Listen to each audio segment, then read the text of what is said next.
Good morning everyone.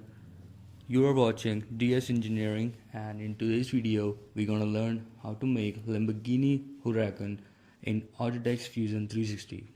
And in today's video we're gonna learn how to attach canvas to your design, as it is the most important part of car modeling, as no one wants that their design is being affected by wrongly inserted canvas. So first we're gonna construct offset planes to insert canvas in them. Here you can see that I am offsetting those planes to a certain distance. This distance, however, is not important, as these planes are just to calibrate splines, and actually we will do 3D sketch on top, right and front plane only. And then we are going to drag the sketch we have drawn with the help of move command. So let's quickly crop the images of the blueprints so that we can add them in canvas. I have already done it before.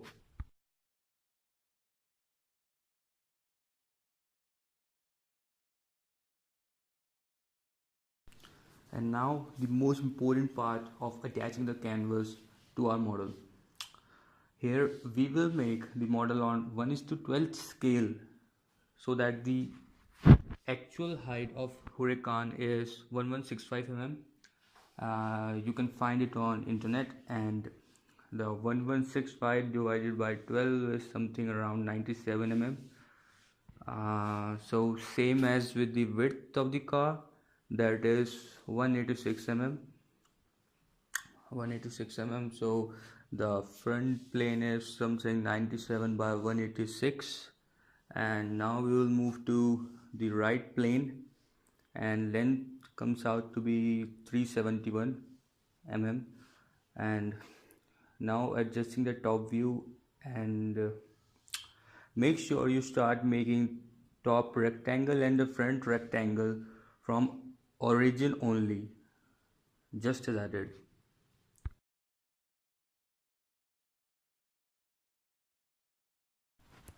So now we are ready to insert the canvas image on to the planes we just made, and just make sure that the vertices of canvas image collides with the vertices of planes, and do this with the help of adjusting pointer, just as I did. This will help in the future references of car design, and uh, this makes our car design more accurate.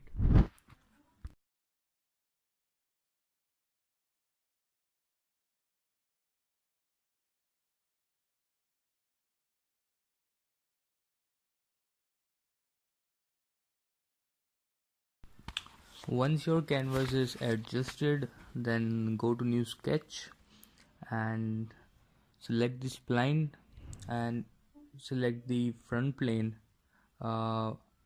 I repeat, select the front plane, not the plane you have made for the canvas. Just select the front plane and make sure your 3D sketch mode is on in the sketch palette. And now we are gonna trace the curves above the headlight, and uh, just make sure that you do this, and you can see that on moving to the right plane, we need to move the points of the spline to according to the right view of the car, and this is done with the help of move command. uh, the short key for move command is M button. Now moving towards the top plane, and we are adjusting our spline according to the top view. And now to trace the curve exactly, we start the activate tangent handle on the spline, and then we could adjust the tangent handle with the help of move command. Yes. Once you completed modifying the spline and you are about to select another spline, to complete the fender patch of the car, just make sure that you switch to the isometric view while selecting the new spline, and uh, just select the end point of the first spline and start your next spline to that point only. This will help to not colliding the start point of the second spline to the right plane. And if you don't do this, then this will happen, as you can see, and you have to then uh, add the relation of coincident. Afterwards you make that spline again.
Once you have completed the making of splines, use of the patch command to form a surface. And in today's video we're gonna end up with this only, but we'll be back soon with our upcoming video of making the bonnet and the fenders.